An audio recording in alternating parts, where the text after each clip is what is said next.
Engineering का first semester and second semester और diploma का फर्स्ट सेमेस्टर, अगर आप जाके फाइनल ईयर इंजीनियरिंग स्टूडेंट या डिप्लोमा स्टूडेंट से जाके पूछोगे कि इन सालों के अंदर सबसे ज़्यादा डेंजर वाला सेमेस्टर कौन सा था, तो आपको यही बोलेंगे यार फर्स्ट ईयर तो बहुत ज़्यादा डेंजर था, सबसे ज़्यादा यही बोलेंगे। और इसके पीछे का सबसे बड़ा रीज़न क्या है ये मैं आपको बताना चाहता हूँ। सबसे पहली बात तो 10th के बाद बोर्ड एग्जाम के बाद बहुत सारे बच्चे अपने डिप्लोमा में एडमिशन लेते हैं, 12 के बोर्ड एग्जाम के बाद बहुत सारे बच्चे इंजीनियरिंग में एडमिशन लेते हैं, और ये इंजीनियरिंग में एडमिशन लेने के बाद, डिप्लोमा में एडमिशन लेने के बाद उनका जो पढ़ने का तरीका रहता है वो बोर्ड एग्जाम की तरह करके ही रखते हैं। जैसा बोर्ड एग्जाम में वो तैयारी कर रहे थे उसी तरह की तैयारी करते रहते हैं। और दूसरी बात, उनके लिखने का भी तरीका उसी तरह का रहता है और वो पूरी तैयारी करते हैं, दिन रात मेहनत करते हैं। बट जब सेमेस्टर एग्जाम स्टार्ट होता है, सेमेस्टर एग्जाम स्टार्ट होने के बाद जब उनके हाथ में क्वेश्चन पेपर आता है और क्वेश्चन पेपर आने के बाद वो सोचते हैं यार मैंने तो इतना पढ़ाई किया था पर यहाँ क्वेश्चंस बिल्कुल अलग टाइप के लग रहे हैं, अलग तरीके से लग रहा है, कुछ समझ में नहीं आ रहा है। और दूसरी बात, बहुत सारे बच्चे तो ऐसे भी होते हैं जो पेपर लिख के आते हैं, सब कुछ लिख के आते हैं, बट जब रिजल्ट आता है तो उनका मार्क्स कम दिखाई देता है। और ये रीजन होता है कि हम अपने आप को इंजीनियरिंग स्टूडेंट और डिप्लोमा स्टूडेंट की तरह ढाल नहीं पाते, यहाँ के पेपर पैटर्न की तरीके से अपने आप को चेंज नहीं कर पाते, पढ़ने के तरीकों को चेंज नहीं कर पाते, क्योंकि अभी भी हमें याद हमें बोर्ड एग्जाम की तरह अपनी चीज़ों को कर रहे हैं। तो भाई अगर इंजीनियरिंग एंड डिप्लोमा में आ रहे हो तो यहाँ के तरीकों को समझो, यहाँ पेपर किस तरह से लिखते हैं, क्या तैयारी करते हैं, कैसे तैयारी करते हैं और क्या नहीं करना चाहिए, ये सभी चीज़ें आपको पता रहना चाहिए। नहीं तो अच्छे पढ़ने वाले बच्चे, अच्छे स्कोर करने वाले बच्चे भी फर्स्ट सेमेस्टर में उन्हें वो सब्जेक्ट में फेल होते हुए दिखाई देते गाइस। कि मैं आप सभी से बोलूंगा, आप धीरे धीरे जैसे first semester, second semester, third semester, fourth semester में जाओगे तो धीरे धीरे ये चीज़ें समझते जाओगे और आपको समझ में आ जाएगा यार इंजीनियरिंग तो बहुत सिंपल था, 12th के कंपैरिजन में इंजीनियरिंग बहुत सिंपल था, 10th के कंपैरिजन में बहुत सिंपल था, बस हमें रास्ता सही नहीं पता था। बट गाइस मैं फिर से बोलूंगा, इतना देर से समझने से अच्छा है कि अभी सही टाइम है, अभी समझ जाओ, अभी समझ जाओगे तो जो सब्जेक्ट में फेल होने का डर है वो डर बिल्कुल निकल जाएगा।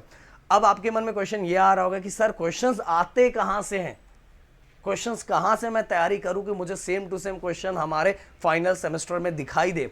तो पहली बात तो मैं क्रैश कोर्स वाले बच्चों को ये बोलना चाहूंगा कि आप ये क्वेश्चन दिमाग में से बिल्कुल हटा दो, बिल्कुल हटा दो, क्योंकि राहुल सर जो आपको टॉपिक करवाने वाले हैं या जो हम क्वेश्चंस आपको देने वाले, बस उतना ही आपको फोकस करना है। अब बाकी सब्जेक्ट पे पढ़ाई करो, मैथ का टेंशन बिल्कुल छोड़ दो। राहुल सर जो जो चीजें करवाएंगे बस आपके अंदर होना चाहिए कि मुझे हार्डवर्क करना है। तो देखो गाइस, आपने पूरे लाइफ भर में मैथ में उतना स्कोर कभी नहीं किया होगा जितना स्कोर इंजीनियरिंग में कर डालोगे। बस राहुल सर जो चीजें बोलेंगे, जो करवाएंगे, और फुल सिलेबस क्रैश कोर्स के अंदर हम करवाने वाले हैं, इवन डिप्लोमा का भी और इंजीनियरिंग का भी। तो भाई मैं आप सभी को भी बोलूंगा, अगर आप लोगों ने अभी तक कोर्स परचेस नहीं किया हुआ है तो फटाफट जाके परचेस करके अपना मैथ का टेंशन बिल्कुल हटा दो।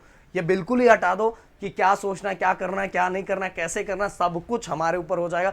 बस आपको हार्डवर्क करने के लिए तैयार रहना है कि हाँ सर जो बोलेंगे वो करके ही रहूंगा, और करके और समझाना हमारे ऊपर है। ओके, तो क्रैश कोर्स वाले बच्चों को टेंशन नहीं हो, और जिसने नहीं लिया फटाफट कर लो। अब ये आता है कि जो बच्चे कर रहे हैं कि सर अगर मुझे भी करना है, मुझे खुद से करना है तो मैं कैसे करूंगा। तो देखो गाइस, तो आपको उठाना पड़ेगा पीवाईक्यू के सेम टू सेम क्वेश्चंस जो होते हैं ना, बहुत बार रिपीट होते हैं और थोड़ा बहुत चेंजेस भी होता है ना, बस नंबर का इधर उधर चेंजेस होता है, बाकी कुछ चेंजेस नहीं होता। तो अगर आपको पढ़ना है अपने से तो मैं डिप्लोमा वाले बच्चों और ये दोनों बच्चों को बोलूंगा पीवाईक्यू उठा लो।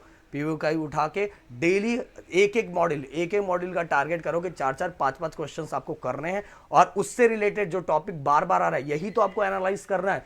यही एनालाइज करना है कि कौन सा टॉपिक पिछले 3 सालों के अंदर बार बार पूछा गया है, और वो क्वेश्चन से रिलेटेड, वो टॉपिक से रिलेटेड क्वेश्चंस की प्रैक्टिस करो। देखो एग्जाम में आपको सेम टू सेम चीजें दिखाई देगी और आपको मजा आ जाएगा, ज्यादा हार्डवर्क भी नहीं। देखो मतलब 12th और 10th के कंपैरिजन में इंजीनियरिंग बहुत सिंपल है, बट सही रास्ते को पकड़ लोगे तो बिल्कुल सिंपल है।